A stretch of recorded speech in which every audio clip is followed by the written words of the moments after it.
আসসালামু আলাইকুম ওয়া রাহমাতুল্লাহি ওয়া বারাকাতুহু।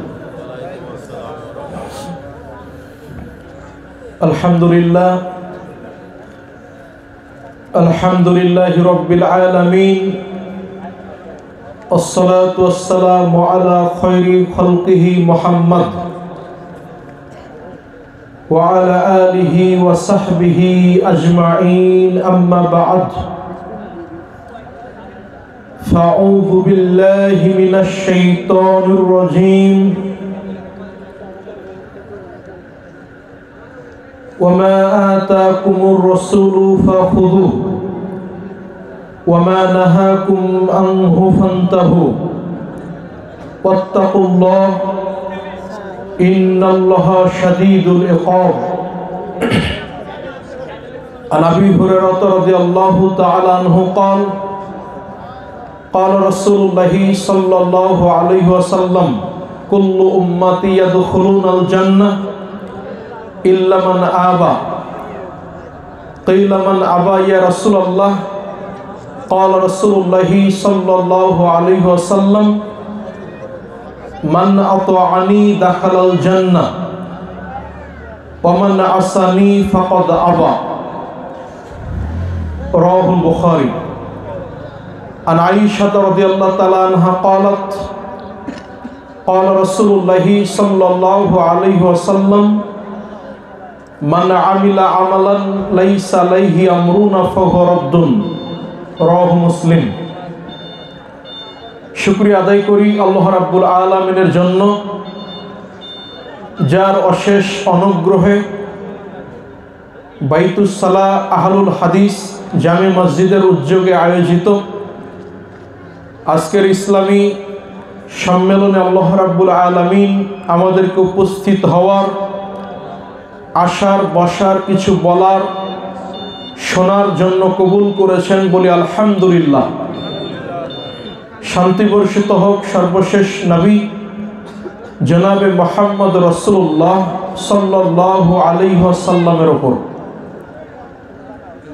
উপস্থিত স্বনামধন্য সুযোগ্য অতিথিবৃন্দ, সভাপতি, বিভিন্ন এলাকা থেকে আগত মুসলিম ভ্রাতৃমণ্ডলী এবং পর্দার অন্তরালের মা ও ভগ্নীগণ, সকলের প্রতি আন্তরিক শুভেচ্ছা এবং মোবারকবাদ জানিয়ে আজকের স্বল্প পরিসরে মূল্যবান আলোচনার বিষয় সুন্নাত বনাম বিদআত উল্লেখিত বিষয়ে কোরআন এবং সুন্নাহর আলোকে দলিল ভিত্তিক কিছু আলোচনা উপস্থাপনের চেষ্টা করব, যে আলোচনা আমাদের দুনিয়া এবং আখিরাতের জন্য কল্যাণকর হবে এ মর্মে আশাবাদী ইনশাআল্লাহ। আল্লাহ আজকের এই অনুষ্ঠানকে বাস্তবায়ন করার জন্য যারা শ্রম দিয়েছেন, অর্থ দিয়েছেন, মেধা দিয়েছেন, সার্বিকভাবে সহযোগিতা করেছেন, পরামর্শ দিয়েছেন, আল্লাহ রাব্বুল আলামিন সকলের শ্রম, সকলের অর্থ, সকলের সহযোগিতা, সকলের পরামর্শ কবুল করে দুনিয়া এবং আখিরাতে উত্তম প্রতিদান দান করুন বলি আল্লাহুম্মা আমিন। আলোচনার প্রারম্ভে আপনাদের উদ্দেশ্যে গুরুত্বপূর্ণ কয়েকটি কথা। তার একটি হলো, অন্যান্য ওয়াজ মাহফিল, প্রচলিত ওয়াজ মাহফিল এবং আমাদের ওয়াজ মাহফিলের মধ্যে কিছুটা পার্থক্য আছে। ওয়াজ বলতে আমরা সাধারণত বুঝি যে অত্যন্ত সুন্দর লাইটিং করে, বড় সড়ো প্যান্ডেল করে, লক্ষ লক্ষ টাকা খরচ করে 50,000, 60,000, 70,000 টাকা দিয়ে বক্তা নিয়ে এসে একটু সুর দিয়ে কিছু গান, গল্প, গজল, কিছু কিচ্ছা কাহিনী উপস্থাপন করে মানুষের সামনে আনন্দ বিনোদন প্রদান করার নামই হলো ওয়াজ মাহফিল। কিন্তু ওয়াজ শব্দটা মূলত আরবি, যার অর্থ হলো উপদেশ। এটা কোরআনে এসেছে। তো উপদেশ আপনি কিভাবে দিবেন আর উপদেশ কিভাবে নিবেন, উপদেশ দেওয়ার ধরন, উপদেশ নেওয়ার ধরনটা কেমন হবে, এই বিষয়ে আল্লাহ রাব্বুল আলামিন পবিত্র কোরআনে আলোচনা করেছেন। আল্লাহ রাব্বুল আলামিন বলছেন আপনি উপদেশ কি থেকে দিবেন আর উপদেশ কিভাবে নিবেন, কোথা থেকে উপদেশ নিবেন। পবিত্র কোরআন 54 নম্বর সূরা, সূরা কামার 17 নম্বর আয়াত, 32 নম্বর আয়াত, 22 নম্বর আয়াত, আল্লাহ পরপর 4 জায়গায় বলছেন ওয়ালাকাদ ইয়াসসারনাল কুরআনা লিযিকরি হাল মিন মুদ্দাক্কির, আমি এই কোরআনটা তোমাদের জন্য নাজিল করেছি তোমাদের উপদেশের জন্য। আছো কি কোনো ব্যক্তি এই কোরআন থেকে উপদেশ নিতে চাও? ওয়ালাকাদ ইয়াসসারনাল কুরআনা লিযিকরি, এই কোরআনটাকে আমি তোমাদের জন্য সহজ করে অবতীর্ণ করেছি। কোরআন হলো সহজ। আছো কি কোনো ব্যক্তি এই কোরআন থেকে উপদেশ নিতে চাও? তাহলে উপদেশ আপনাকে নিতে হবে কোথা থেকে? কোরআন থেকে। আর যিনি উপদেশ দিবেন তিনি উপদেশ দিবেন কোরআন এবং সুন্নাহর ভিত্তিতে।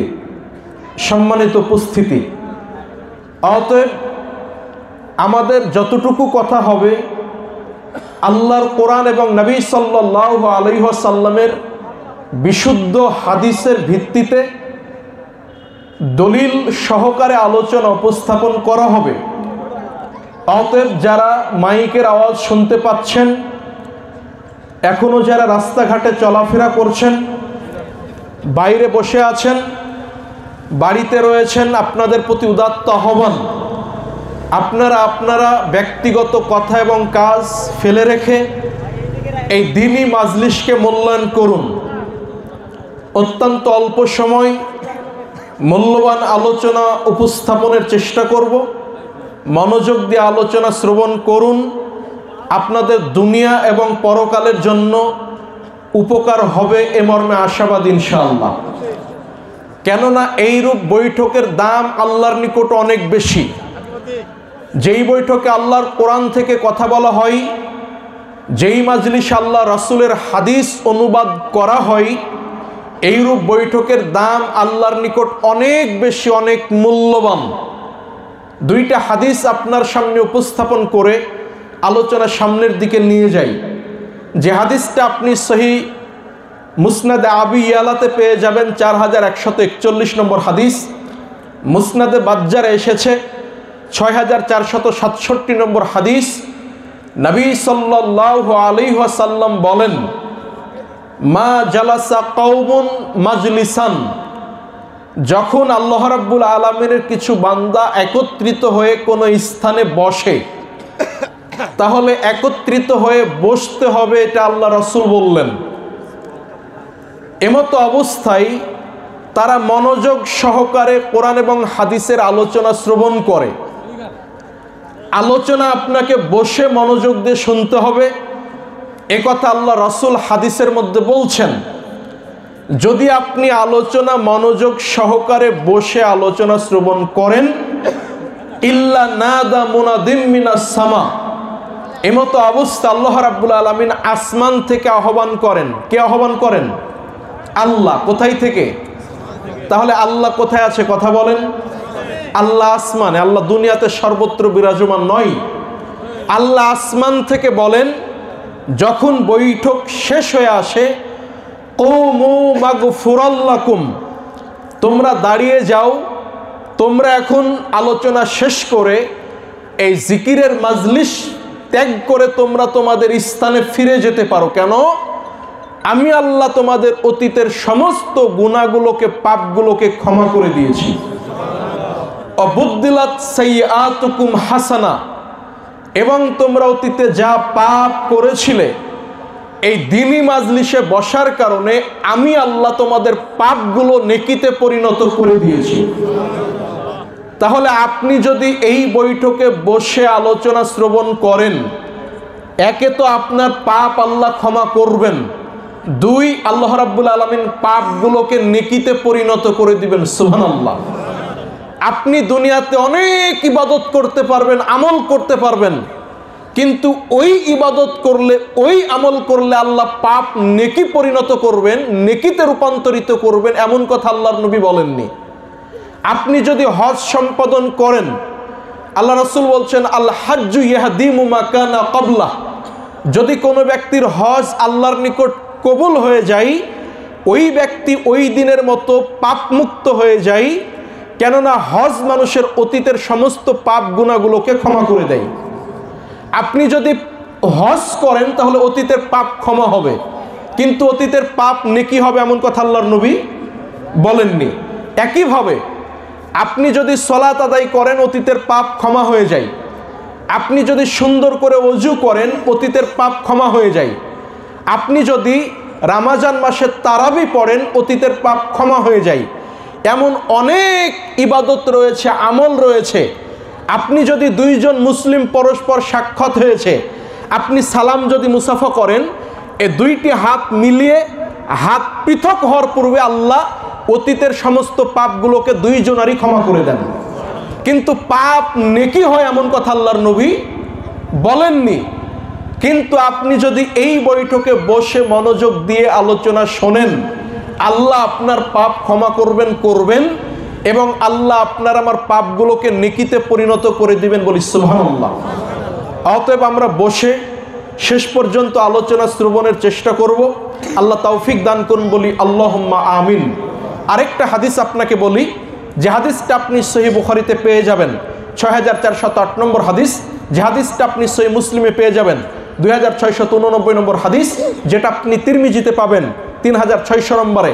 নবী সাল্লাল্লাহু আলাইহি ওয়াসাল্লাম তিনি বলছেন, যখন কিছু বান্দা একত্রিত হয়ে বসে কোরআন এবং হাদিসের আলোচনা শোনে, এমতো অবস্থায় আল্লাহ রাব্বুল আলামিন ফেরেশতাদেরকে সাক্ষী রেখে বলেন, ফাউশহিদুকুম আন্নী কদ গাফারতু লাহুম, আমি আল্লাহ, ফেরেশতা তোমরা সাক্ষী থাকো, যারা একত্রিত হয়ে বসে আলোচনা শ্রবণ করতেছে, আমি আল্লাহ তাদের অতীতের সমস্ত পাপগুলোকে ক্ষমা করে দিলাম। 2 নম্বর, ওয়া আতাইতুহুম মিম্মা সাআলু, তারা আমার নিকট যা চেয়েছে আমি আল্লাহ তাদের সেটাই দিয়ে দিলাম, বলি সুবহানাল্লাহ। এইরূপ বৈঠকে বসলে মনের যা চাওয়া পাওয়া আছে আল্লাহকে বলবেন। কাকে বলবেন? আল্লাহকে বলবেন। আল্লাহর নিকট বেশি বেশি জান্নাত চাইবেন। কেননা আল্লাহর নবী বলছেন যে আল্লাহ ফেরেশতাদেরকে বলেন যে তারা কি চাই, ফেরেশতারা তখন বলে যে আল্লাহ, তারা আপনার নিকট আপনার জান্নাত চাই। আচ্ছা ফেরেশতা, তোমরা মনে রেখো, তারা আমার নিকটে যেটাই চাক না কেন আমি তাদের সেই চাওয়া পাওয়া পূর্ণ করে দিব। 3, আল্লাহর নবী বলছেন, আল্লাহ আরেকটি বাক্য বলেন, ওয়া আজারতুহুম মিম্মাস্তাজারু, তারা যা থেকে পরিত্রাণ চাই, যেটা থেকে বাঁচতে চাই, আমি আল্লাহ তাদেরকে সেটা থেকে মুক্ত করে দেব, বলি সুবহানাল্লাহ। তাহলে বেশি বেশি জাহান্নাম থেকে বাঁচতে চাইবেন, আল্লাহকে বলবেন, মনে মনে বলবেন, আল্লাহুম্মা জিরনি মিনান নার, আল্লাহ তুমি জাহান্নাম থেকে রক্ষা করো। আল্লাহকে বলবেন, আল্লাহুম্মা ইন্নী আসআলুকাল জান্নাহ, আল্লাহ তুমি আমাকে জান্নাত প্রদান করো। এইভাবে আল্লাহকে মনে যা চাওয়া পাওয়া আছে, যা থেকে বাঁচতে চাচ্ছেন, আল্লাহকে বলবেন। এই বৈঠকে বসে আপনার চাওয়া পাওয়া আল্লাহ পূর্ণ করবেন। আপনি যা থেকে বাঁচতে চাইবেন আল্লাহ তা থেকে পরিত্রাণ দান করবেন। এই কথা আল্লাহর নবী বলেছেন, যে হাদিসটা সহিহ বুখারীতে পাবেন, সহিহ মুসলিমে পেয়ে যাবেন। সম্মানিত উপস্থিতি, অতএব এই বৈঠকে বসে মনোযোগ সহকারে আলোচনা শ্রবণ করার চেষ্টা করুন। আল্লাহ তৌফিক দান করুন, বলি আল্লাহুম্মা আমিন। বলছিলাম সুন্নাত এবং বিদআত আলোচনা যদি মনোযোগ দিয়ে আমরা না শ্রবণ করি তাহলে কিন্তু আলোচনা বোঝা যাবে না। এই আলোচনাটা অত্যন্ত গুরুত্বপূর্ণ। আমাদের সমাজের বর্তমান বাংলাদেশের অধিকাংশ মানুষ তারা সুন্নাত বুঝে না, অধিকাংশ মানুষ বিদআত বুঝে না, এমনকি আমাদের অধিকাংশ হুজুর পর্যন্ত তারা বিদআত বুঝে না।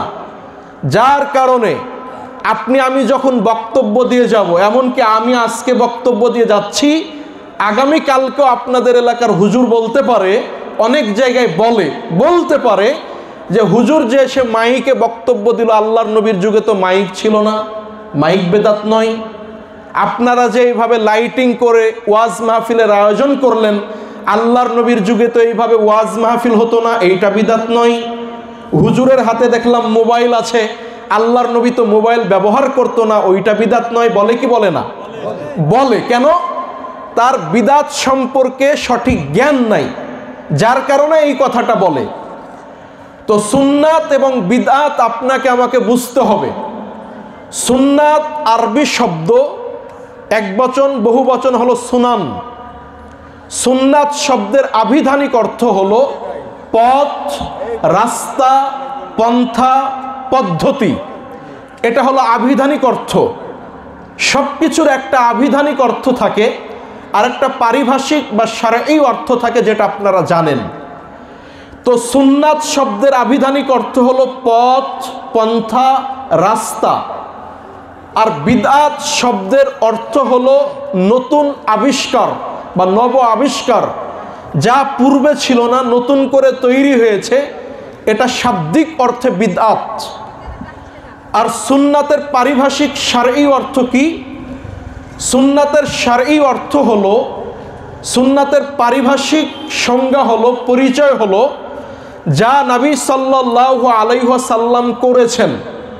খুব খেয়াল করবেন, যা নবী সাল্লাল্লাহু আলাইহি ওয়াসাল্লাম করার জন্য বলেছেন এবং যা নবী সাল্লাল্লাহু আলাইহি ওয়াসাল্লাম করেন নাই কিন্তু সাহাবায়ে কেরাম করেছেন, আল্লাহর নবীর পূর্ণ সম্মতি ছিল, আল্লাহ রাসূলের সম্মতি ছিল, আল্লাহ রাসূল সেটা করতে নিষেধ করেন নাই, এটাকে বলা হয় সুন্নাত।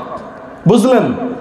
তাহলে নবী সাল্লাল্লাহু আলাইহি ওয়াসাল্লাম যা নিজে করেছেন, আল্লাহ রাসূল মুহাম্মদ সাল্লাল্লাহু আলাইহি সাল্লাম যা করার জন্য বলেছেন, হাদিসের মধ্যে আমরা পেয়ে যাচ্ছি।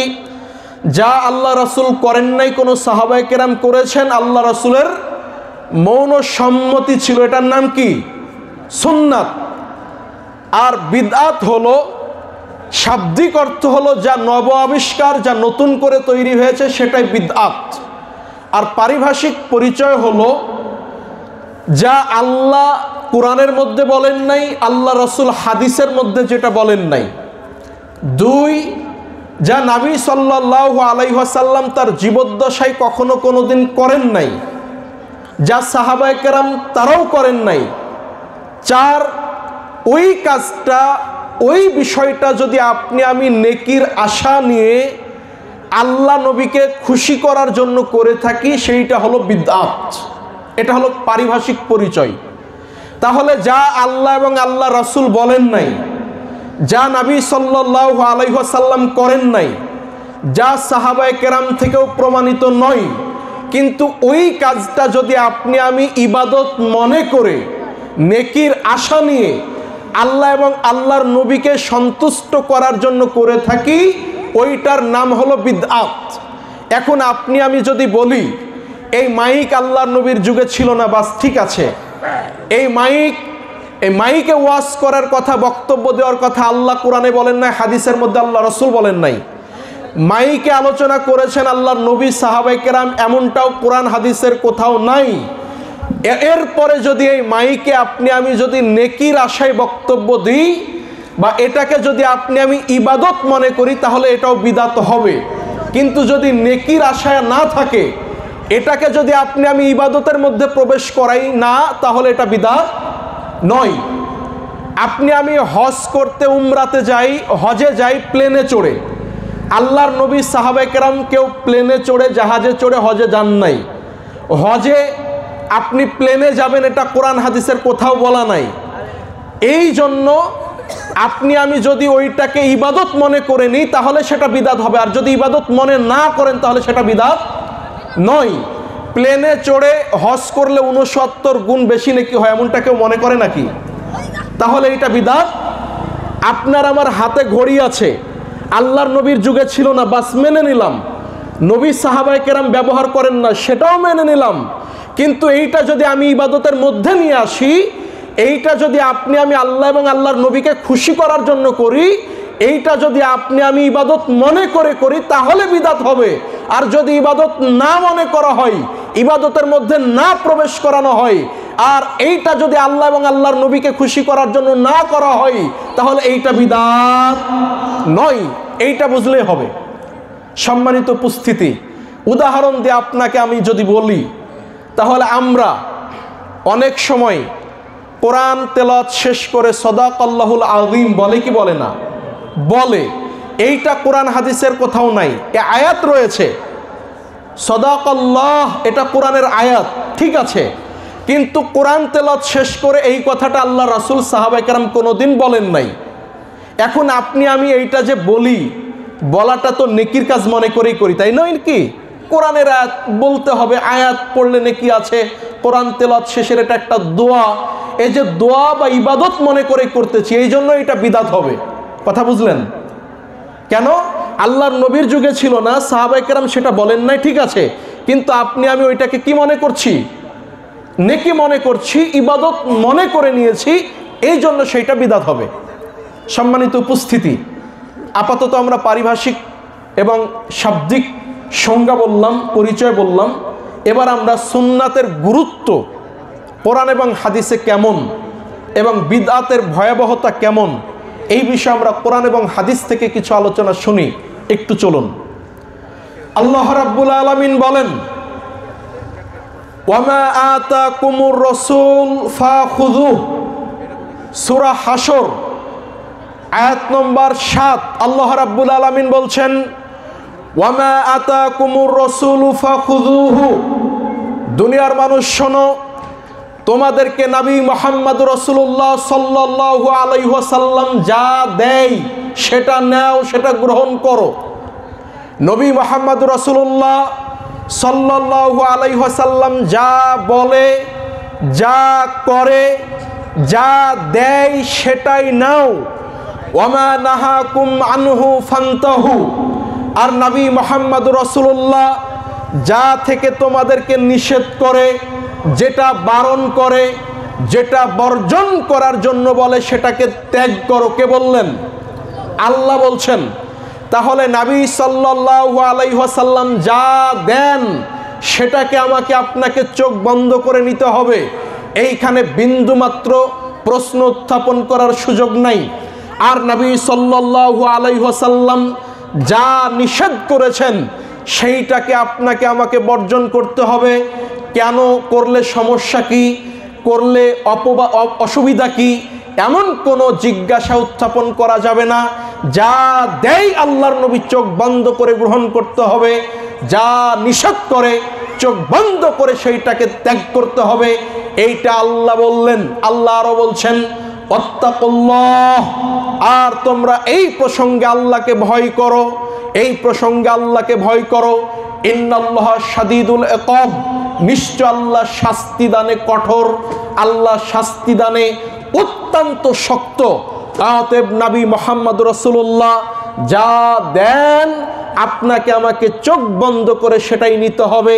নবী মুহাম্মদ রাসূলুল্লাহ যা নিষেধ করেন আপনাকে আমাকে সেটা ছুঁড়ে ডাস্টবিনে নিক্ষেপ করতে হবে, সেটাকে গ্রহণ করার বিন্দুমাত্র সুযোগ ইসলাম আপনাকে আমাকে দেয় নাই। এরপরে আপনি সূরা নিসা খুলেন, 4 নম্বর সূরা 40 নম্বর আয়াত। আল্লাহ রাব্বুল আলামিন বলছেন, মাইয়ুতির রাসূল ফাকাদ আতা আল্লাহ, দুনিয়ার মানুষ তোমরা শোনো, যেই ব্যক্তি নবী মুহাম্মাদের অনুসরণ করে, যেই ব্যক্তি নবী মুহাম্মাদের ইত্তেবা করে, যেই ব্যক্তি নবী মুহাম্মাদের আনুগত্য করে, ফাকাদ আতা আল্লাহ, ওই ব্যক্তি যেন স্বয়ং আল্লাহরই অনুগত্য করে। বলি সুবহানাল্লাহ। তাহলে আপনি আমি যদি আল্লাহর নবীর নির্দেশনা মানি, তাহলে কার নির্দেশনা মানা হবে? আল্লাহর নবী যদি কোনো বিধান আমাদেরকে দিয়ে থাকেন আর সেই বিধানের কাছে যদি আপনি আমি আত্মসমর্পণ করি, তাহলে মূলত কার কাছে আত্মসমর্পণ করা? আল্লাহর কাছে আত্মসমর্পণ করা। যার কারণে আল্লাহ বললেন, দুনিয়ার মানুষ তোমরা মনে রেখো, নবী মুহাম্মাদের যেই আনুগত্য করে ওই ব্যক্তি মূলত আল্লাহরই আনুগত্য করে। এরপরে একই সূরা 4 নম্বর সূরা নিসার আপনি চলে আসেন 57 নম্বর আয়াতে। আল্লাহ রাব্বুল আলামিন বলছেন, দুনিয়ার ইমানদারগণ, সারা পৃথিবীর বিশ্বাসী নর নারী শোনো, সারা পৃথিবীর মানুষ তোমরা শোনো, আল্লাহ রাব্বুল আলামিন বললেন আতিউল্লাহ ওয়া আতিউর রাসূল, তোমরা আল্লাহর আনুগত্য করো আর তোমরা আল্লাহর নবীর ইত্তেবা করো, নবীর আনুগত্য করো।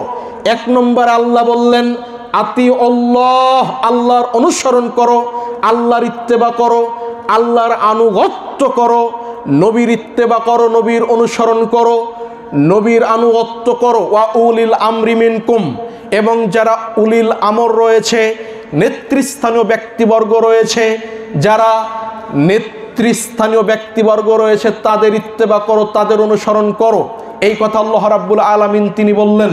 তাহলে এক নম্বরে আল্লাহ বললেন আল্লাহর আনুগত্য, দুই নম্বরে আল্লাহর নবীর আনুগত্য, এরপরে বলছেন তার আনুগত্য যেই ব্যক্তি তোমাদের নেতৃস্থানীয় ব্যক্তিবর্গ। এখন একজন নেতার, একজন হুজুরের, একজন আলেমের, একজন পীর সাহেবের, একজন আমির সাহেবের, একজন বুজুর্গানের দিনের কতক্ষণ ইত্তেবা করবেন, কোন ব্যক্তির অনুসরণ করবেন, কোন টাইপের ব্যক্তির অনুসরণ করবেন, আল্লাহ এই আয়াতের মধ্যে বলে দিয়েছেন। এর ব্যাখ্যা বিশ্লেষণ করতে আপনাকে অন্য কোথাও যেতে হবে না। আল্লাহ বলছেন আতিউল্লাহ, তোমরা আল্লাহর আনুগত্য করো, ওয়া আতিউর রাসূল, রাসূলের আনুগত্য করো। আল্লাহর আনুগত্যের ক্ষেত্রে আল্লাহর জায়গাতে আল্লাহ বললেন আতিউ, নবীর আনুগত্যের ক্ষেত্রে বললেন আতিউ, তোমরা আনুগত্য করো আল্লাহর, তোমরা আনুগত্য করো রসুলের। কিন্তু যখন উলিল আমরের কথা বললেন তখন বললেন ওয়া উলিল আমরি মিনকুম, এখানে আর আতিউ আল্লাহ বলেননি। কথা মনে হয় বুঝেননি। আল্লাহ বললেন আতিউল্লাহ ওয়া আতিউর রাসূল ওয়া উলিল আমরি মিনকুম, আল্লাহর আনুগত্য করো, রাসূলের আনুগত্য করো, আর তাদেরও যারা নেতৃস্থানীয় ব্যক্তিবর্গ। এখন আপনাকে বলি, এই নেতৃস্থানীয় ব্যক্তিবর্গ যতক্ষণ আতিউর ওপরে প্রতিষ্ঠিত রয়েছে, আতিউল্লাহ এর ওপরে রয়েছে, আতিউর রাসূলের ওপরে রয়েছে, ততক্ষণ আপনি ওই নেতার আনুগত্য করতে পারেন। আর যখন দেখেন যত বড়ই হুজুর হোক না কেন, যত বড় আলেম হোক না কেন, যত বড় বুজুর্গানে দিন হোক না কেন, যত বড় শায়েখ হোক না কেন, যত বড় পীর হোক না কেন, যদিও আতিউল্লাহ ও আতিউর রাসূলের ওপর যদি ওই ব্যক্তি নাও থাকতে পারে, তার আনুগত্য করার বিন্দুমাত্র সুযোগ নাই। তাহলে আপনি আমি আপনার হুজুরকে মানব কতক্ষণ? আপনার হুজুর আল্লাহ এবং আল্লাহর নবীকে মানে যতক্ষণ। আপনার আমির, আপনার পীর সাহেব, আপনার ইমাম, আপনার শায়েখ যতক্ষণ কোরআন এবং হাদিস দিয়ে আল্লাহ এবং আল্লাহর নবীর কথা মতো আপনাকে আমাকে কোনো ফাইসালা দিবে, ততক্ষণ আপনার হুজুরের কথা শোনা যাবে, আমারও কথা শোনা যাবে, আপনার ইমামের কথা শোনা যাবে। আর যদি আমি কোনো কথা বলি, আমার চাইতে বড় কোনো আলেম, আরও বিজ্ঞ কোনো পীর শায়েখ মাশায়েখ যদি চলে আসে, যদি আতিউল্লাহ ওয়া আতিউর রাসূলের ওপর যদি সে কায়েম না থাকতে পারে, তাহলে তার আনুগত্য করার সুযোগ নাই। এটা আল্লাহ বলেছেন। আল্লাহ রাব্বুল আলামিন বলছেন, শোনো, ফাইন তানাজাতুম ফি শাইইন ফারুদ্দুহু ইলাল্লাহি ওয়ার রাসূল। আল্লাহর পরের বাক্যে বললেন, অতঃপর যখন দেখা যায় কোনো বিষয়ে তোমাদের মধ্যে একটু বিবাদ হচ্ছে, একটু সংশয় হচ্ছে, তোমাদের মধ্যে ঝগড়া হচ্ছে, তানাজা হচ্ছে, এবং এমতো অবস্থায় তোমাদের করণীয় হলো ফারুদ্দুহু ইলাল্লাহি ওয়া রাসূলিহি, তোমরা আল্লাহ এবং আল্লাহর রাসূলের দিকে ফিরে যাও। আপনার হুজুর বলে এক কথা, আমি আজকে ভবানীপুর এসে বললাম আরেক কথা, আমার ভাই বলছে এক কথা, আপনার শায়েখ বলছে আরেক কথা। যদি এমন মতভেদ তৈরি হয়ে যায়, তাহলে আল্লাহ ফাইসালা দিয়ে দিলেন তোমরা কোন দিকে ফিরে যাবে, কোরআন এবং সুন্নাহর দিকে, আল্লাহ এবং আল্লাহর নবীর দিকে। আমার কথা শোনারও দরকার নাই, আপনার হুজুরের কথা শোনারও দরকার নাই। কোরআন এবং হাদিস দিয়ে দলিল সহকারে যেই বিষয়টা আমাদের কাছে প্রতীয়মান হবে, আমরা ওইটাকে গ্রহণ করব। নচেত আপনার যত বড় হুজুর হোক, কোরআন হাদিসের সাথে যদি তার কথা না মিলে, আমার কথাও যদি না মিলে, তাহলে ওই কথাকে মানার বিন্দুমাত্র সুযোগ নাই। এই জন্য দিনী মুসলিম ভাই বোনদের উদ্দেশ্যে বলবো, মাইকের আওয়াজ যত দূর পর্যন্ত যাচ্ছে, আপনি বৈঠকে বসে আলোচনা শুনুন। আমি যেই কথাগুলো বলছি যদি কোরআন এবং হাদিসের সাথে মিলে আলহামদুলিল্লাহ মানবেন, যদি আমাদের কোনো কথা কোরআন এবং হাদিসের বাইরে যাই আজকেই পায়ের নিচে কবর দিয়ে চলে যাবেন। সম্মানিত উপস্থিতির জন্য বলছিলাম, আল্লাহ রাব্বুল আলামিন বললেন, দুনিয়ার মানুষ শোনো, আল্লাহর আনুগত্য করো, আল্লাহর নবীর আনুগত্য করো, এবং তাদের যারা এবং আল্লাহর নবীর আনুগত্য করে তাদের, আল্লাহ এবং আল্লাহর নবীর যদি আনুগত্য না করে এমন নেতাকে মানার কোনো সুযোগ নাই। এই কথা আল্লাহ রাব্বুল আলামিন বললেন। অতঃপর আল্লাহ বললেন, যখন তোমাদের মধ্যে কোনো বিষয়ে মতভেদ ইখতিলাফ তৈরি হবে তখন তোমরা একমাত্র আল্লাহ এবং আল্লাহর নবীর দিকেই ফিরে যাও। দেখো কোরআন কি ফাইসালা দেয়, দেখো আল্লাহর নবীর হাদিস এই বিষয়ে কি বলে। সম্মানিত দ্বীনি মুসলিম ভাই বোন, আপনাকে বলছিলাম আল্লাহর নবীর অনুসরণের গুরুত্ব, সুন্নাহর গুরুত্ব আপনাকে আমি আরেকটু দেখাই, যেটা আপনি পাবেন পবিত্র কোরআন 3 নম্বর সূরা আলে ইমরান আয়াত নম্বর 31। আল্লাহ বলছেন, ইন কুনতুম তুহিব্বুনাল্লাহ, দুনিয়ার মানুষ শোনো, যদি তোমরা আল্লাহকে ভালোবাসতে চাও, ইন কুনতুম তুহিব্বুনাল্লাহ, যদি তোমরা আল্লাহকে ভালোবাসতে চাও। আমরা আল্লাহকে ভালোবাসতে চাই কি চাই না, কথা বলেন। আল্লাহকে ভালোবাসবেন কিভাবে? আল্লাহর কাছে কিছু পার্সেল করে পাঠাবেন, সুযোগ আছে? আল্লাহকে আপনি দাওয়াত করবেন, এমন সুযোগ আছে? এমন সুযোগ যেহেতু নাই, আল্লাহকে ভালোবাসবেন কেমনে এটা আল্লাহ কোরআনে বলে দিয়েছেন। আল্লাহ বলছেন, ইন কুনতুম তুহিব্বুনাল্লাহ, যদি তোমরা আল্লাহকে ভালোবাসতে চাও। হে নবী আপনি এ কথা বলে দিন, আল্লাহর নবীকে আল্লাহ বলছেন, কুল, হে নবী আপনি জনগণকে, আপনি সারা পৃথিবীর মানুষকে এটা বলে দিন, যদি তোমরা আল্লাহকে ভালোবাসতে চাও ফাত্তাবিউনি, আমি নবী মুহাম্মদ আমারই ইত্তেবা করো, আমারই অনুসরণ করো। সুবহানাল্লাহ। আমরা যদি আল্লাহকে ভালোবাসতে চাই কার অনুসরণ করতে হবে, কথা বলেন। আল্লাহকে ভালোবাসতে চাইলে কার অনুসরণ? আল্লাহর নবীর অনুসরণ, মুহাম্মদুর রাসূলুল্লাহ সাল্লাল্লাহু আলাইহি ওয়াসাল্লামের অনুসরণ। সার্বিক জীবনে একমাত্র আল্লাহর নবীকে অনুসরণীয় ব্যক্তি মনে করতে হবে। আপনার ব্যক্তিগত জীবন, আপনার রাষ্ট্রীয় জীবন, আপনার সামাজিক জীবন, আপনার অর্থনৈতিক জীবন, আপনার রাজনৈতিক জীবন, আপনার ইবাদতের জীবন, আপনার সার্বিক জীবনে একমাত্র আল্লাহর নবীর ইত্তেবা করতে হবে, অনুসরণ করতে হবে। আল্লাহ বললেন, হে নবী আপনি তাদেরকে বলে দিন, যদি তারা আল্লাহকে ভালোবাসতে চাই তাহলে আমি নবী মুহাম্মদ আমার অনুসরণ যেন তারা করে। আমার নবী মুহাম্মাদের অনুসরণ করলে কি হবে?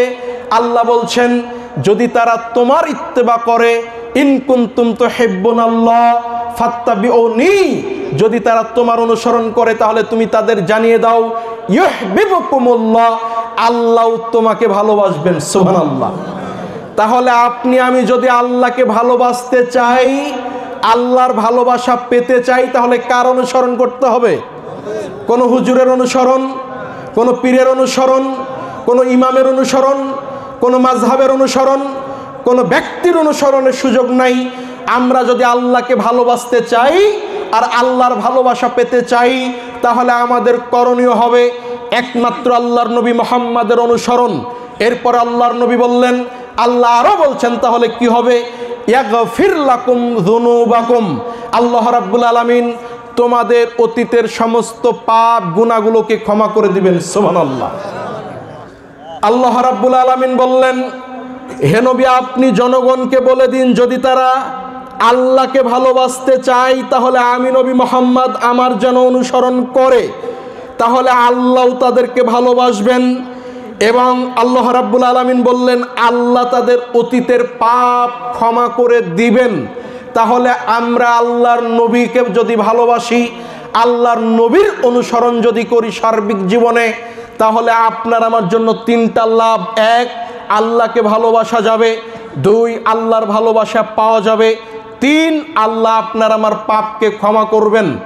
আল্লাহ রাব্বুল আলামিন আরো বলেন, ওয়াতিউল্লাহ ওয়া আতিউর রাসূল, দুনিয়ার মানুষ শোনো, তোমরা আল্লাহর আনুগত্য করো, আল্লাহর নবীর আনুগত্য করো। ওয়ালা তুবতিলু আমালাকুম, তোমরা তোমাদের আমলকে বাতিল করিও না। নষ্ট করিও না। তার মানে 1 নম্বরে আল্লাহর আনুগত্য, 2 নম্বরে আল্লাহর নবীর আনুগত্য। যদি আল্লাহর আনুগত্যে ঘাটতি থাকে, নবীর আনুগত্যে ঘাটতি থাকে, তাহলে আল্লাহ কি করবেন? আল্লাহ বললেন তুবতিলু আমালাকুম, আল্লাহ তোমাদের আমলকে বাতিল করে দিবেন। বলি নাউজুবিল্লাহ। আপনি আমি যদি আল্লাহর নবীর ইত্তেবা না করি, আপনি আমি যদি সার্বিক জীবনে আল্লাহর নবীর অনুসরণ না করি, আল্লাহর নবীর আনুগত্য করে না চলি, আল্লাহর আনুগত্য যদি না করি, আল্লাহ এবং আল্লাহর নবীর আনুগত্যে যদি ঘাটতি থাকে, তাহলে আপনার আমার আমলকে আল্লাহ বাতিল করে দিবেন। আপনার যতই আমল থাকুক না কেন, যত ইবাদত আপনি করেন না কেন, আপনার ইবাদত আল্লাহর নিকট গ্রহণযোগ্য হবে না। যদি আল্লাহর আনুগত্য না থাকে, আল্লাহর নবীর আনুগত্য না থাকে। সম্মানিত দ্বীনি মুসলিম ভাই বোন, বলছিলাম আল্লাহর নবীর ইত্তেবা অনুসরণ, কোরআনের এবং হাদিসের অনুসরণ, সুন্নাহর গুরুত্ব। রাসূল সাল্লাল্লাহু আলাইহি ওয়াসাল্লাম তিনি বললেন, মান আতা মুহাম্মাদান ফাকাদ আতা আল্লাহ। সহিহ বুখারীতে হাদিসটা পেয়ে যাবেন, 7280 নম্বর হাদিস। আল্লাহর নবী বলছেন, দুনিয়ার মানুষ তোমরা শোনো, মান আতা মুহাম্মাদান, কোনো ব্যক্তি যদি আমি নবী মুহাম্মদ আমার আনুগত্য করে, আমি নবী মুহাম্মদ আমাকে মেনে চলে, তাহলে সে যেন স্বয়ং আল্লাহর ইত্তেবা করলো। সুবহানাল্লাহ। আল্লাহর নবী বললেন, শোনো, মান আতা মুহাম্মাদান ফাকাদ আতা আল্লাহ, যেই ব্যক্তি মুহাম্মাদের আনুগত্য করলো, সেই ব্যক্তি কার আনুগত্য করলো? আল্লাহর আনুগত্য করলো। ওমান আসা মুহাম্মাদান ফাকাদ আসা আল্লাহ, আর যেই ব্যক্তি নবী মুহাম্মাদের আনুগত্য করলো না, যেই ব্যক্তি নবী মুহাম্মাদের অনুসরণ করলো না, যে ব্যক্তি নবী মুহাম্মদকে অস্বীকার করলো, ওই ব্যক্তি যেন স্বয়ং আল্লাহকে অস্বীকার করলো। আল্লাহর নবী বললেন, মুহাম্মাদুন ফারুকুম বাইনান নাস, মুহাম্মদ হলেন হক বাতিল, ন্যায় অন্যায়, সত্য মিথ্যা, জুলুম, ন্যায় অন্যায়, অত্যাচার, অবিচারের মধ্যে পার্থক্যকারী হলেন নবী মুহাম্মদ রাসূলুল্লাহ সাল্লাল্লাহু আলাইহি ওয়াসাল্লাম। অতএব আনুগত্য করতে হবে আল্লাহর নবীর। কেন? নবী হলেন সত্য মিথ্যার পার্থক্যকারী, নবী হলেন হক বাতিলের পার্থক্যকারী, নবী হলেন তাওহীদ এবং শিরকের পার্থক্যকারী, নবী হলেন সুন্নাত এবং বিদআতের পার্থক্যকারী। অতএব নবীকে আনুগত্য করতে হবে, নবীকে মেনে চলতে হবে। যেই ব্যক্তি নবীকে মেনে চললো, সে যেন আল্লাহকে মেনে চললো। আর যেই ব্যক্তি নবীর অবাধ্যতা পোষণ করলো, সে যেন আল্লাহরই অবাধ্যতা পোষণ করলো। আল্লাহর নবী এই কথা বললেন। সম্মানিত দ্বীনি মুসলিম ভাই বোন, আরেকটা হাদিস আপনাকে দেখাই, সহিহ বুখারীতে এসেছে, 7279 নম্বর হাদিস। আবু হুরায়রা রাদিয়াল্লাহু তাআলা আনহু তিনি বলেন, রাসূল সাল্লাল্লাহু আলাইহি ওয়াসাল্লাম বলেছেন, কুল্লু উম্মতি ইয়াদখুলুনাল জান্নাহ। দুনিয়ার মানুষ শোনো, আল্লাহর নবী বললেন যে আমার প্রত্যেকটি উম্মতি জান্নাতে যাবে। বলি সুবহানাল্লাহ। আল্লাহর নবী বললেন আমার প্রত্যেকটা উম্মত জান্নাতে যাবে, ইল্লামান আবা, তবে যারা আবা, অস্বীকারী, আমাকে মানে না, তারা আমার জান্নাতে যেতে পারবে না, তারা আল্লাহর জান্নাতে যেতে পারবে না। আবারও বুঝেন, আল্লাহর নবী বললেন, দুনিয়ার মানুষ শোনো, যেই ব্যক্তি আমি নবী মুহাম্মদ আমার আনুগত্য করবে, ওই ব্যক্তি আল্লাহর জান্নাতে প্রবেশ করবে। যেই ব্যক্তি আমার আনুগত্য করবে, যে ব্যক্তি আমার আনুগত্য করে চলবে, সেই লোকটা আল্লাহর জান্নাতে প্রবেশ করবে। আমার প্রত্যেকটি উম্মত তারাই জান্নাতে যাবে, তবে যারা আমি নবী মুহাম্মদ আমাকে মানে না, তারা আমার আল্লাহর জান্নাতে যেতে পারবে না। কিলা, জিজ্ঞাসা করা হলো, ওমান আবাইয়া নবী আল্লাহ, হে আল্লাহ রসুল, আপনাকে মানে না এমন কি কোনো ব্যক্তি হতে পারে? আপনাকে অস্বীকার করে কে এমন ব্যক্তি রয়েছে? তার মানে আল্লাহর নবীর সাহাবারা এটা বুঝতেনই না যে আল্লাহর নবীকে কে এমন কতগুলো ব্যক্তি আছে যারা মানতে চাইবে না। আল্লাহর নবীকে অস্বীকার করবে এমন অনেক মানুষ আসবে, এটা সাহাবীরা মনে করতেন না, বুঝতেন না।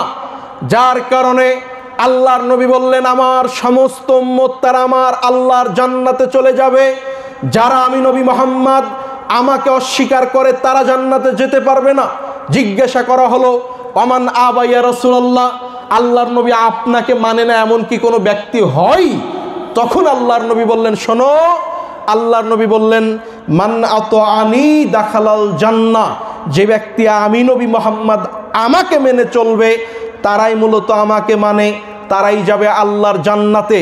ওমান আসানি ফাকাদ আবা, আর আমি নবী মুহাম্মদ আমার যারা আনুগত্য করে না, আমার অনুসরণ করে না, আমার ইত্তেবা করে না, তারাই আমাকে অস্বীকার করে, তারাই যাবে জাহান্নামে।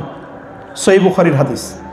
তাহলে আপনি আমি যদি আল্লাহর জান্নাতে যেতে চাই, আল্লাহর নবীর ইত্তেবা করেই যেতে হবে, আল্লাহর নবীর পরিপূর্ণ অনুসরণ করেই যেতে হবে।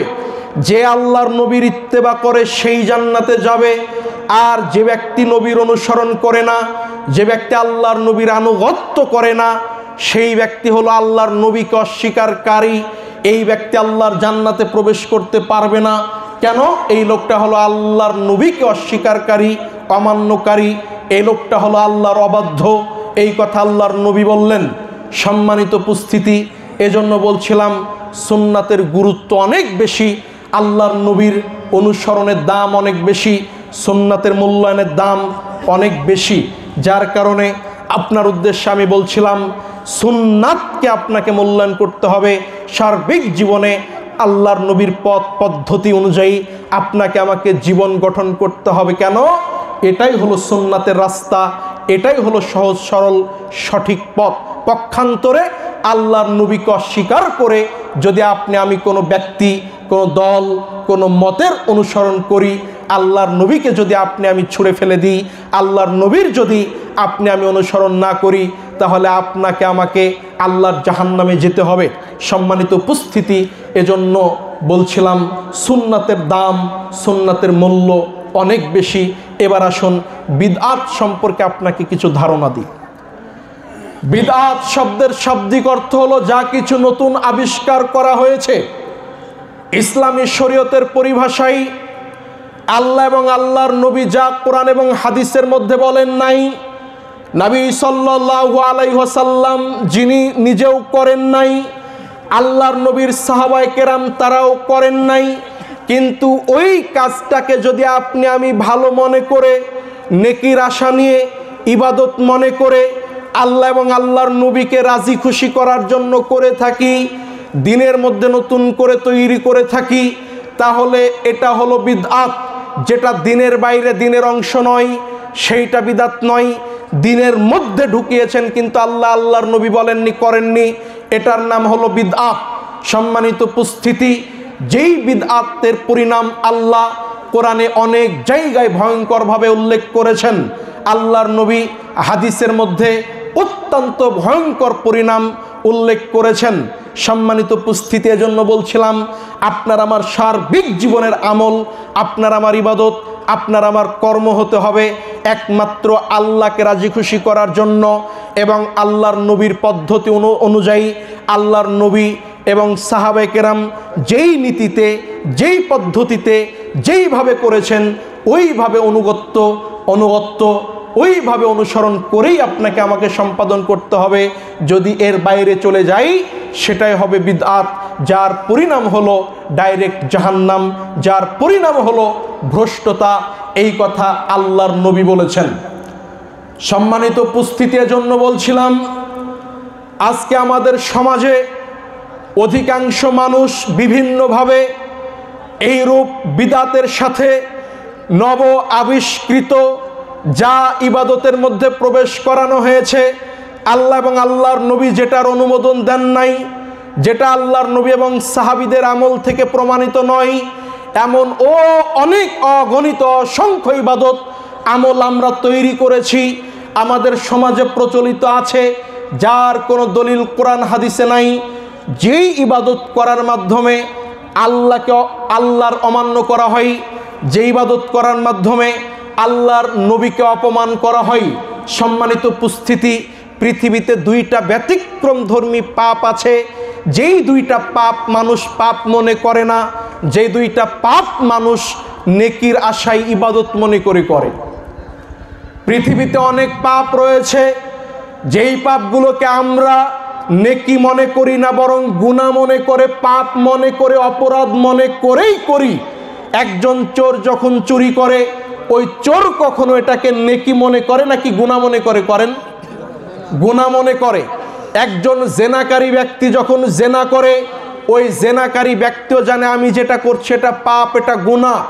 একজন ডাকাত যখন ডাকাতি করে, একজন মানুষ যখন কারো ওপর জুলুম করে ওই লোকটা মনে করে আমি এটা গুনাহ করছি, অন্যায় করছি, পাপ করছি, এটা আমার ভালো কাজ নয়, এই কাজ করলে আল্লাহ নেকি দিবেন না, এটা জেনেই পাপ মনে করেই করে। কিন্তু পৃথিবীতে দুইটা পাপ রয়েছে, যেই দুইটা পাপ একজন মানুষ করে ইবাদত মনে করে, যেই দুইটা পাপকে মানুষ করে নেকির আশা নিয়ে, তার একটার নাম হলো শিরক।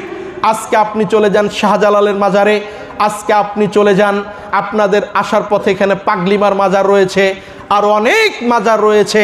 যারা মাজারে গিয়ে সিজদা করছে তারা কিন্তু টুপিওয়ালা, দাড়িওয়ালা, পাঞ্জাবিওয়ালা, ভালো মানুষ, 5 ওয়াক্ত সালাত আদায় করে।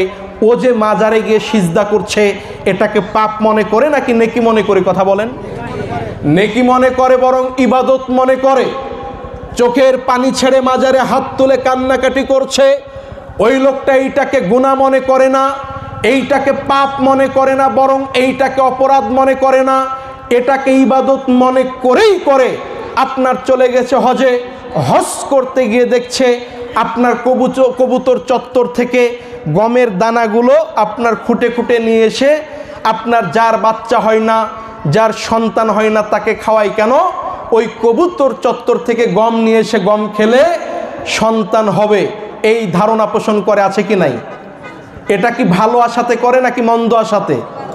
ভালো আশাতেই করে, কিন্তু এইটাকে পাপ মনে করে না। অথচ যেই পাপটাকে আল্লাহ বলছেন পৃথিবীর বুকে সবচাইতে বড় পাপ, আল্লাহ রাব্বুল আলামিন বললেন ইন্নাশ শিরকা লাযুলমুন আযীম। পৃথিবীর মানুষ তোমরা শোনো, নিশ্চয় পৃথিবীতে মানুষ যত পাপ করে, মানুষ পৃথিবীতে যত অন্যায় করে, সবচাইতে বড় পাপ হলো আল্লাহর সঙ্গে শিরক করা। কার সাথে? আল্লাহর সাথে শিরক করা। আজকে আপনি আপনার হুজুরের কাছে গিয়েছেন, হুজুরকে বলছেন যে হুজুর আমার ইমাম সাহেব আমার বাচ্চাটা প্রচুর কান্নাকাটি করে, আমার ছেলেটা রাত্রিবেলায় ঘুমাতে দেয় না। হুজুরকে নিয়ে গেছেন বাচ্চার কাছে, এবার হুজুর সুন্দর করে 100 টাকা দিয়েছেন, তাবিজ পড়ে বাচ্চার গলাতে ঝুলিয়ে দিয়েছে। আছে কি নাই? হুজুর এটাকে পাপ মনে করে নাকি ইবাদত মনে করে? ইবাদত মনে করে। কিন্তু এই কাজটা কি আল্লাহর সঙ্গে শিরক করা, যেই পাপটা হলো পৃথিবীর সবচাইতে বড় পাপ, যেটা আল্লাহর নবী বলেছেন, যেটা আল্লাহ বলেছেন। সম্মানিত দিনী মুসলিম ভাই বোন, আল্লাহর নবী বলছেন মান্তা আল্লাহ কা তামিমাতান ফাকাদ আশরাক, যেই ব্যক্তি তাবিজ ব্যবহার করে ওই ব্যক্তি আল্লাহর সঙ্গে শিরক করে। তাহলে আপনি আমি শিরক করছি, আপনি আমি এটাকে আল্লাহ যদি বলছেন সবচাইতে বড় পাপ, কিন্তু আপনি আমি এটাকে কি মনে করছি? ইবাদত মনে করছি, ভালো কাজ মনে করছি। আরেকটা পাপ রয়েছে যেটার নাম হলো বিদআত, যেই পাপটাকে মানুষ পাপ মনে করে করে না, যেই পাপটাকে মানুষ ইবাদত মনে করে নেকির আশাতে করে। আজকে আপনি দেখবেন আল্লাহর নবীর নাম শুনে যখন আশহাদু আন্না মুহাম্মাদা রাসূলুল্লাহ বলা হচ্ছে আজানে, আপনার আমার সমাজে অনেক মুসলিম পরহেজগার ইমাম এবং পরহেজগার মানুষ রয়েছে যারা আল্লাহর নবীর নাম শোনা মাত্র 2 আঙ্গুলে ফু দিয়ে এইভাবে চোখে মালিশ করছে, চুমু দিচ্ছে। আছে না? এইটাকে পাপ মনে করছে নাকি নেকি মনে করছে? নেকি মনে করছে। কিন্তু আল্লাহর নবী বললেন এটা পৃথিবীর মধ্যে সবচাইতে অন্যতম বড় পাপ, অথচ নেকি মনে করা হচ্ছে। আজকে এইভাবে আপনার আমার সমাজে অনেক মানুষ রয়েছে আল্লাহর নবীর জন্মদিন উদযাপন করে, যারা মনে করে এইটা ভালো কাজ। কেন? নাম দিয়েছে সাইয়্যিদুল আইয়াদ, ঈদের সর্দার, ঈদের গডফাদার, সব ঈদের বড় ঈদে মিলাদুন্নবী। আছে না? ঈদে মিলাদুন্নবী পালন করছে, আর তারা আপনার বিভিন্ন রকম খাবারের আয়োজন করছে, রাস্তাঘাটে মিছিল করছে। এটাকে পাপ মনে করে নাকি গুনাহ মনে করে নাকি নেকি মনে করে?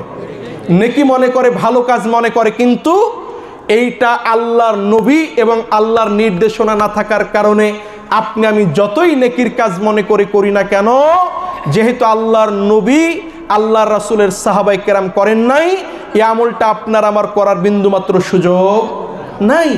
এবার আসেন আপনাকে আমি দেখাই এই বিদআতের কয়েকটা পরিণাম, তারপরে আপনাকে আমি দেখাবো সমাজে প্রচলিত কিছু বিদআত। আল্লাহ রাব্বুল আলামিন বলছেন, তোমরা আল্লাহর আনুগত্য করো, আল্লাহর নবীর আনুগত্য করো। ওয়ালা তুবতিলু আমালাকুম, তোমরা তোমাদের আমলকে বাতিল করো না। আপনার কোনো আমল যদি আল্লাহর বিধান অনুযায়ী না হয়, আল্লাহকে সন্তুষ্ট করার জন্য না হয়, আপনার কোনো আমল যদি আল্লাহ রাসূলের পদ্ধতি মোতাবেক না হয়, আল্লাহ রাসূল যেইভাবে যেই পদ্ধতিতে যতটুকু করেছেন ঠিক সেইভাবে যদি না করা হয়, তাহলে আপনার আমার আমল আল্লাহর নিকট গ্রহণযোগ্য হবে না, আমল বাতিল হবে। এই কথা আল্লাহ বললেন। আল্লাহ আরও বললেন পবিত্র কোরআন সূরা মাইদা 5 নম্বর সূরা খুলবেন, আয়াত নম্বর 3। আল্লাহ রাব্বুল আলামিন বলছেন, আল ইয়াউমা আকমালতু লাকুম দীনাকুম ওয়া আতমামতু আলাইকুম নি'মাতি ওয়া রাদিতু লাকুমুল ইসলামা দীনান। আল্লাহ বলছেন, শোনো, আমি আল্লাহ আজকে তোমাদের জন্য দ্বীন ইসলামকে পরিপূর্ণ করে দিলাম। আমি আল্লাহ তোমাদের জন্য দ্বীন ইসলামকে পরিপূর্ণ করে দিলাম। ওয়া আতমামতু আলাইকুম নি'মাতি, আমি তোমাদের জন্য আমার নিয়ামত আমি তোমাদের জন্য সম্পন্ন করলাম। এরপরে আল্লাহ বলছেন, এবং দ্বীন ইসলামকে তোমাদের জন্য দ্বীন হিসেবে আমি মনোনীত করলাম। তাহলে দ্বীন ইসলাম পরিপূর্ণ নাকি অপরিপূর্ণ? কথা বলেন। দ্বীন ইসলাম হলো অপরিপূর্ণ। আল ইয়াউমা আকমালতু লাকুম দীনাকুম, আল্লাহ বললেন আমি তোমাদের জন্য দ্বীন ইসলামকে পূর্ণ করে দিলাম। এখানে আপনার 1 কাপ 1 গ্লাস পানি রাখা রয়েছে একদম পরিপূর্ণ। এখন আপনি আমি যদি এখানে আরেকটু পানি ঢালার চেষ্টা করি, তাহলে আপনাকে আমাকে মনে করতে হবে এই যে একটা গ্লাস পানি আছে, গ্লাসটা পরিপূর্ণ। আপনি আমি এইটা বিশ্বাস করি না। যদি বিশ্বাস করতাম তাহলে এটাতে আপনি আমি পানি ঢালতাম না। পানি ঢালছি কেন? আপনার আমার মনে হচ্ছে যে গ্লাসটা পরিপূর্ণ নয়। আর আরেকটা বিষয় হলো, যখনই আপনি এই পরিপূর্ণ গ্লাসে আবার পানি ঢালবেন, যেই পানিটা আছে সেই পানিটা বের হয়ে যাবে কি যাবে না? যাবে। যদি 1 গ্লাস পরিপূর্ণ পানি থাকে আর আপনি যদি সেই পানির মধ্যে 1 গ্লাস পানির মধ্যে আপনি দুধ ঢালেন, নতুবা আপনি যদি মধু মিশান, তাহলে পানি থাকবে নাকি পড়ে যাবে? পড়ে যাবে। কেন? এটা হলো পরিপূর্ণ। তাহলে আপনি মধু ঢালার চেষ্টা করে লাভ নাই, দুধ ঢালার চেষ্টা করেও লাভ নাই। কেন? আপনাকে বুঝতে হবে গ্লাসটা পরিপূর্ণ। ঠিক একইভাবে আল্লাহ নিজে বললেন, আল ইয়াউমা আকমালতু লাকুম দীনাকুম, আমি তোমাদের জন্য আজকে দ্বীন ইসলামকে পরিপূর্ণ করে দিলাম।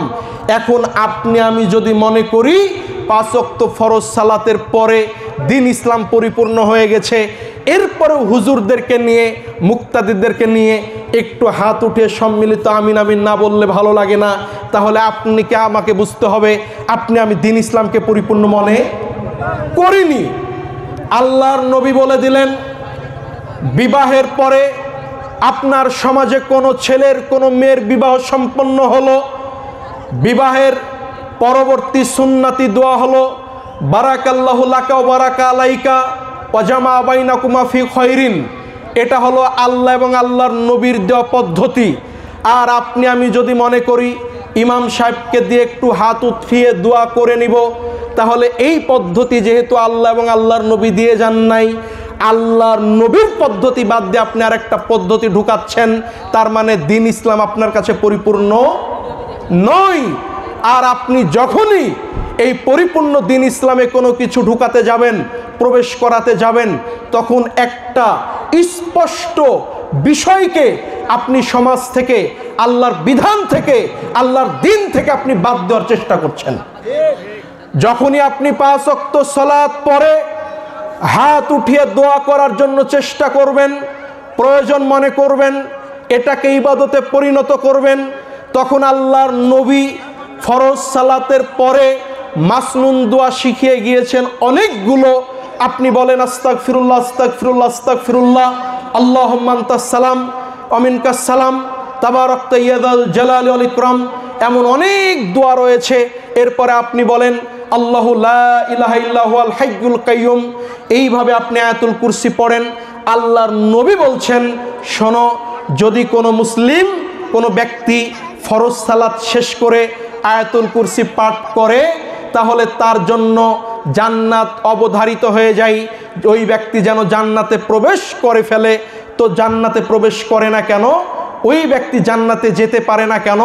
মৃত্যুবরণ করেনি, এই জন্য তার মাঝে আর জান্নাতের মধ্যে পার্থক্য থাকে কি? মৃত্যু। তার মানে মারা গেলেই জান্নাতে যাবে। যখন আপনি আমি হুজুরকে নিয়ে হাত উঠাবো তখন এই মাসনুন দোয়া আল্লাহর নবীর থেকে প্রমাণিত সুন্নাতগুলো সমাজ থেকে বাদ চলে যাবে। এই জন্য আপনাকে আমাকে বুঝতে হবে দিন ইসলাম পরিপূর্ণ, বিন্দুমাত্র কোনো কিছু ইসলামে ঢুকানোর সুযোগ নাই। যদি আপনি আমি প্রবেশ করানোর চেষ্টা করি তাহলে আপনাকে আমাকে মনে করতে হবে যে আপনি আমি ইসলামকে, আপনি আমি দিনকে পরিপূর্ণ মনে করতে পারেনি। আল্লাহর নবী দিন আমাদেরকে দিয়ে যাননি, আপনার হুজুরের মাধ্যমে দিনের পরিপূর্ণতা পাচ্ছে। নাউজুবিল্লাহ। আজকে আমাদের সমাজে অধিকাংশ মানুষ যখন সালাত শুরু করে, সালাত শুরু করার আগে তিনটা বিদআত দিয়ে, উল্লেখযোগ্য তিনটা বিদআত দিয়ে সালাত শুরু করে, যার কোনো ভিত্তি ইসলামে নাই, যার কোনো ভিত্তি কোরআন এবং সুন্নায় প্রমাণিত হয় নাই, যার কোনো ভিত্তি আল্লাহর নবী এবং আল্লাহর রসুল এবং সাহাবে কেরাম আমাদেরকে দিয়ে যান নাই। তার অন্যতম উল্লেখযোগ্য একটা বিদআত হলো, যখন আপনি সালাতে দাঁড়াচ্ছেন এমতো অবস্থায় আপনি জাই নামাজের দোয়া পড়ছেন, আছে না? জাই নামাজের দোয়া পড়ছেন। আপনি জাই নামাজের জন্য একটা দোয়া নির্ধারণ করলেন। আপনি মনে রাখবেন জাই নামাজের দোয়া হিসেবে কোরআন এবং সুন্নায় আল্লাহ রসুলের জীবদ্দশায় এমন কোনো আমল ছিল না, সাহাবে কেরামদের জীবদ্দশায় এমন কোনো আমল প্রমাণিত নয়। অতএব আপনি আমি যদি মনে করি এটা হলো জাই নামাজের দোয়া, তাহলে আপনি আমি দিনের মধ্যে নতুন কিছু প্রবেশ করালাম, যেটা হারাম, যেটা স্পষ্ট বিদআত। অতএব আল্লাহর নবী বললেন, দুনিয়ার মানুষ শোনো, মান আমিলা আমালান লাইসা আলাইহি আমরুনা ফাহুয়া রাদ্দুন। কোনো ব্যক্তি যদি এমন কোনো আমল করে যে আমল করার জন্য আমি নবী মুহাম্মদ বলি নাই, যে আমল করার জন্য আমাদের পক্ষ থেকে নির্দেশনা নাই, ফাহুয়া রাদ্দুন, ওই আমলটা বাতিল, ওই আমলটা আল্লাহর নিকট গ্রহণযোগ্য হবে না। এই জন্য আপনি আমি যদি কোনো আমল করতে যাই তাহলে আপনাকে আমাকে দেখতে হবে আল্লাহর নবী করেছেন কিনা, আল্লাহ রাসূলের সুন্নাহ থেকে প্রমাণিত কিনা। যদি প্রমাণিত থাকে তাহলে আপনি করবেন। যদি আল্লাহর নবীর হাদিস থেকে যদি প্রমাণিত না হয়, আল্লাহর কিতাব থেকে যদি প্রমাণিত না হয়, তাহলে এমন কোনো আমল করার সুযোগ আপনার আমার জন্য নাই। এটাই হলো বিদআত, যেটা আপনি সমাজে আপনি ইবাদতের মধ্যে নতুন করে প্রবেশ করিয়েছেন। এক নম্বর, সালাত শুরু করার পূর্বে জাই নামাজের দোয়া হিসেবে পৃথিবীতে কোনো কোরআন সুন্নাহ দ্বারা প্রমাণিত কোনো দোয়া নাই। এটা একটা বিদআতি আমল, যা আমাদের সমাজের, যা আমাদের দেশের অধিকাংশ মানুষ এই বিদআতের সাথে সম্পৃক্ত রয়েছে। দুই নম্বর, সালাত শুরু করার উল্লেখযোগ্য বিদআত হলো মুখে উচ্চারণ করে নিয়ত পড়া। আপনি অনেক বই পাবেন নামাজ শিক্ষা নামে, যেই বইগুলোতে আপনার জোহরের সালাতের এক নিয়ত 2-2.5 লাইন, জোহরের সুন্নাতের আরেক নিয়ত 1.5 লাইন, জোহরের পরের সুন্নাতের আবার আরেক নিয়ত, জুমার আপনার সালাতের এক নিয়ত, জুমার সুন্নাতের এক নিয়ত, আসর সালাতের এক নিয়ত, আসরের আগের সালাতে সুন্নাতের আরেক নিয়ত, আপনি জানাজার সালাত পড়বেন সেটার এক নিয়ত, তারাবি পড়বেন আরেক নিয়ত, আপনি তাহাজ্জুদ পড়বেন সেটার নিয়ত। এইভাবে প্রত্যেকটি সালাতের পৃথক পৃথক দোয়া, পৃথক পৃথক আপনার এই নিয়ত আছে কি নাই কথা বলেন। আপনাকে আমাকে একটা কথা মনে রাখতে হবে, নিয়ত শব্দের অর্থ হলো সংকল্প করা, ইচ্ছা করা। নিয়ত শব্দের অর্থ হলো আশা রাখা। এখন আপনি সালাতে দাঁড়াচ্ছেন, আপনি যেই ইবাদত করেন না কেন নিয়ত অবশ্যই লাগবে। সহিহ বুখারী প্রথম খণ্ড, আল্লাহর নবী বললেন 1 নম্বর হাদিসে, আল্লাহর নবী বললেন ইন্নামাল আমালু বিন্নিয়া, প্রত্যেকটি আমল, প্রত্যেকটি ইবাদত, প্রত্যেকটি কাজ নিয়তের উপর নির্ভরশীল। কিসের উপর? নিয়তের উপর নির্ভরশীল। অতএব আপনাকে আমাকে ইবাদত করতে হলে, আপনাকে আমাকে কোনো আমল করতে হলে কি ঠিক রাখতে হবে? নিয়ত ঠিক রাখতে হবে। তবে আপনাকে আমাকে এটা মনে রাখতে হবে, নিয়ত এটা করার জিনিস, নিয়ত পড়ার জিনিস নয়। আপনার ভবানীপুর বাজারে, সুজানগর বাজারে একটা চোর ধরা পড়েছে। এবার আপনার পুলিশ এসে চোরকে বেধড়ক পেটাচ্ছে, আর চোর বাপরে মারে করে চিৎকার করছে আর বলছে, স্যার আমাকে ছেড়ে দেন, আমি আর জীবনে চুরি করব না, স্যার ছেড়ে দেন, আমি আর কোনো দিন চুরি করব না। এটা মুখে বারবার অনর্গল বলেই চলেছে, অনর্গল বলছেই আছে, কিন্তু অন্তরে বলছে যে স্যার আপনি ছেড়ে দেখেন, আপনার বাড়িতে এরপরে 1 নম্বরে চুরি করব। তাহলে মনে আছে কি চুরি করব, আর মুখে বলছে কি চুরি করব না। তাহলে মুখে যেটা বলছে ওইটা নিয়ত, না তার অন্তরে যেটা আছে ওইটা? অন্তরে যেটা আছে সেইটা। তার মানে আপনি সলাতে দাঁড়াচ্ছেন, এটা আপনাকে মুখে বলতে হবে না, কিসে করতে হবে? অন্তরে অন্তরে নিয়ত করতে হবে। আপনাকে মনে রাখতে হবে, নিয়ত পড়তে হবে না। নিয়ত পড়া এটা সলাতের শুরুর বিদআত। অতএব আপনাকে আমি বলি, পৃথিবীর কোনো ইমাম থেকে এটা প্রমাণিত নয়। পৃথিবীর প্রসিদ্ধ 4 মাযহাবের কোনো একজন আলেম, আপনার হাদিস তো বাদ দিলাম, সাহাবীদের আমল বাদ দিলাম, তাবেঈদের কর্ম, সালাফদের কর্ম বাদ দিলাম, আল্লাহর নবীর হাদিসের নিয়ত মুখে পড়ার কোনো কথা আল্লাহর নবীর হাদিস থেকে প্রমাণিত নয়, সাহাবীদের আমল থেকে প্রমাণিত নয়। এমনকি ইমাম আবু হানিফা রাহিমাহুল্লাহ পৃথিবীর কোনো কিতাবে বিশুদ্ধ সনদে ইমাম আবু হানিফা রাহিমাহুল্লাহ থেকে মুখে উচ্চারণ করে নিয়ত পড়ার কথা প্রমাণিত আছে। কিয়ামতের সকাল পর্যন্তের প্রমাণ কেউ দিতে পারবে না ইনশাআল্লাহ। ইমাম মালিক বলেন নাই, ইমাম শাফি বলেন নাই, ইমাম আহমদ ইবনে হাম্বল বলেন নাই, ইমাম আবু হানিফা রাহিমাহুল্লাহ বলেন নাই মুখে উচ্চারণ করে নিয়ত পড়তে হবে। প্রত্যেকে বলেছেন নিয়ত হলো অন্তরের বিষয়, অন্তরে নিয়ত করতে হবে। তার মানে আজকে আমাদের অনেক আপনার মূর্খ কিছু মানুষ আছে, যাদেরকে যদি বলা হয় যে ভাই সালাত পড়েন না কেন, তখন তারা বলে যে ভাই সালাত যে পড়বো আমার নিয়তই মুখস্থ হয়নি। বলে কি বলে না? তাহলে আজকে বেনামাজি তৈরি হওয়ার পিছনে এই সমস্ত আমল, এই সমস্ত বিদআত যথেষ্ট। তার বিদআত মুখস্থ নাই, এজন্য ফরজ ছেড়ে দিচ্ছে। কথা বুঝেননি? সালাত আদায় করতে হবে দিনে রাত্রে, এটা কি ফরজ, আর মুখে যে আপনার নিয়ত পড়তে হবে এটা কি বিদআত। তো তার বিদআতি নিয়ত মুখস্থ নাই, এজন্য সে দিন রাত কুফরি করছে, নাউজুবিল্লাহ। আর হুজুর বলে দিয়েছে নিয়ত ছাড়া সালাত হবে না। আজব ব্যাপার। সম্মানিত উপস্থিতি, আপনাকে কষ্ট দেওয়া আমার উদ্দেশ্য নয়, আপনাকে আঘাত করা আমার উদ্দেশ্য নয়। আপনি আমার কথা থেকে এটাই শিক্ষা গ্রহণ করুন। আল্লাহ রসুল সাল্লাল্লাহু আলাইহি সাল্লাম বলেছেন নিয়ত এটা অন্তরে করার জিনিস, নিয়ত পড়ার জিনিস নয়। সম্মানিত উপস্থিতি, আপনাকে বলছিলাম আমার শ্রদ্ধেয় বড় ভাই শেখ আব্দুল্লাহ বিন আব্দুর রহিম তিনি চলে এসেছেন। আপনাদের উদ্দেশ্যে গুরুত্বপূর্ণ আমাদের সমাজে প্রচলিত কিছু খেলাফে সুন্নাহ বা কিছু আপনার বিদআত প্রচলিত রয়েছে, যার কোনো ভিত্তি ইসলামে নাই, কোরআন সুন্নায় নাই। কয়েকটি বিষয় আপনাকে বলি, যেটা নিয়ে বিশেষ করে আমাদের অধিকাংশ সমাজে প্রশ্নের সম্মুখীন হতে হয়।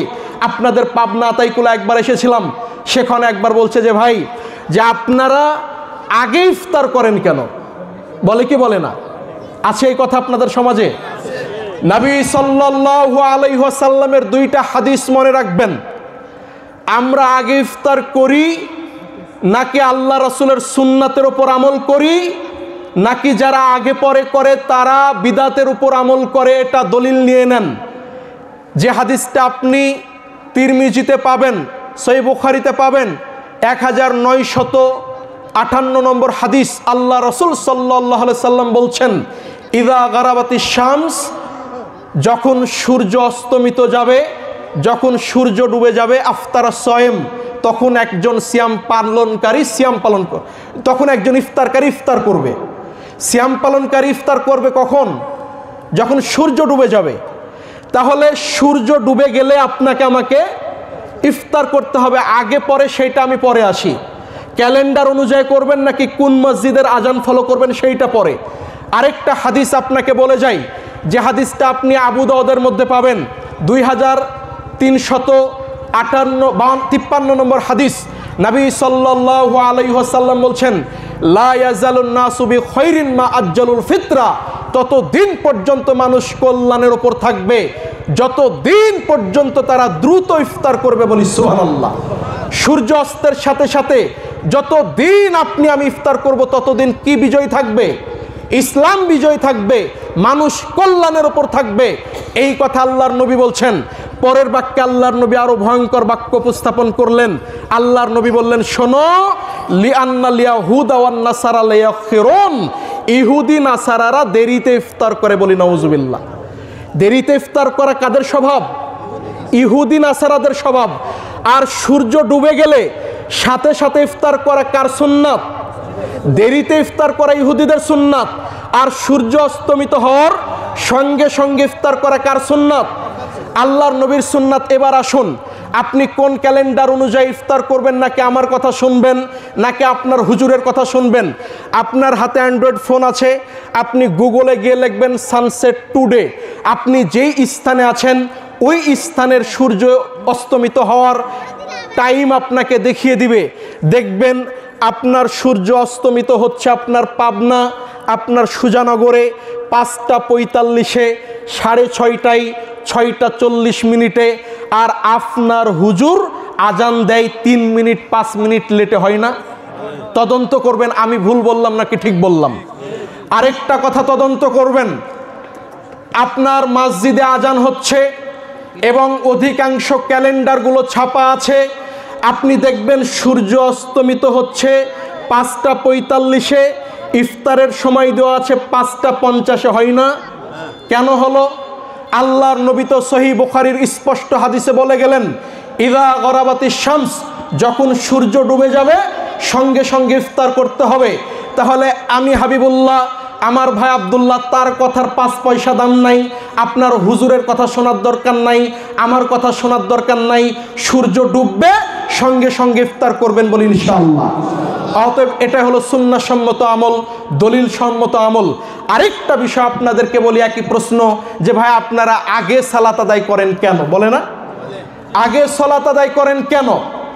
নবী সাল্লাল্লাহু আলাইহি ওয়াসাল্লামকে জিজ্ঞাসা করা হলো, আল্লাহর নবীকে বলা হলো, আইয়ুল আমালু আফদাল ইলাল্লাহ, আল্লাহর নবী, আল্লাহর নিকট সবচাইতে দামি, সবচাইতে উত্তম আমল কোনটি আপনি বলেন?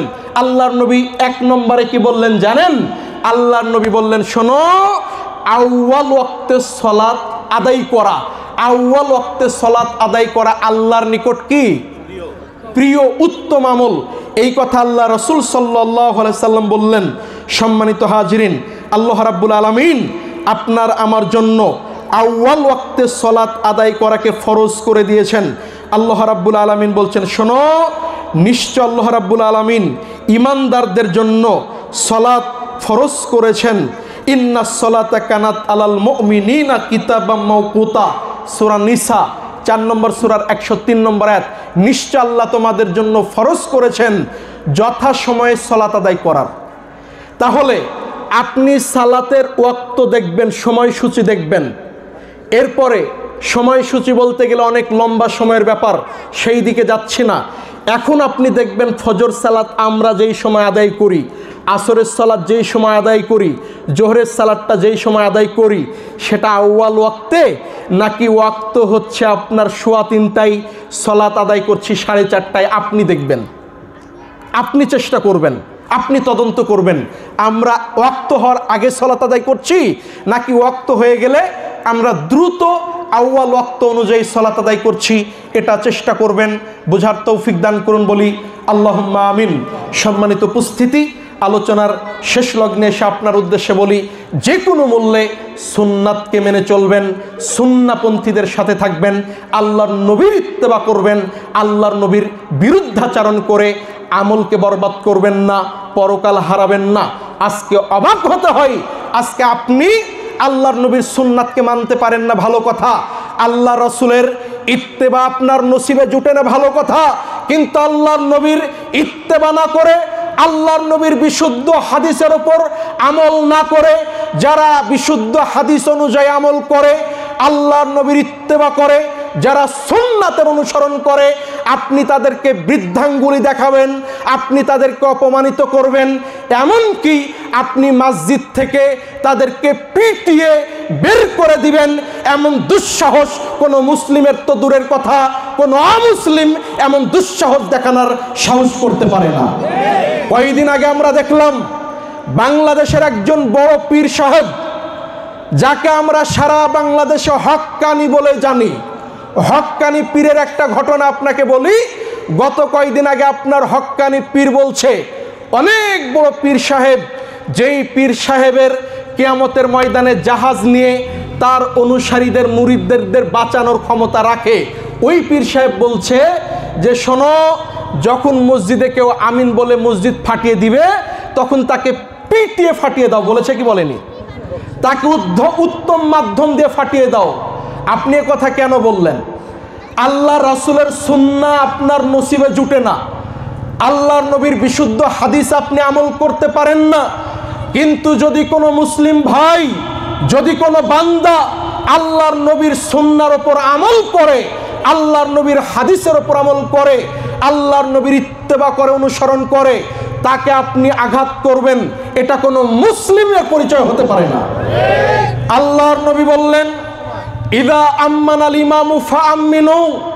আপনি সহিহ বুখারী খুলেন, সহিহ বুখারী প্রথম খণ্ড কিতাবুস সালাত 780 নম্বর হাদিসটা দেখবেন। আল্লাহর নবী বললেন, ইদা আম্মানাল ইমাম, যখন ইমাম আমিন বলে, ফাআম্মিনু, তখন তোমরাও আমিন বলো। কেন?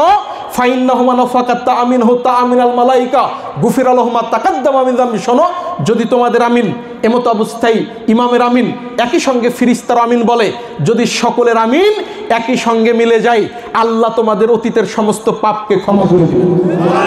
তাহলে আল্লাহ যেই ইবাদত করলে পাপকে ক্ষমা করবেন, এ কথা আল্লাহর নবী বলছেন।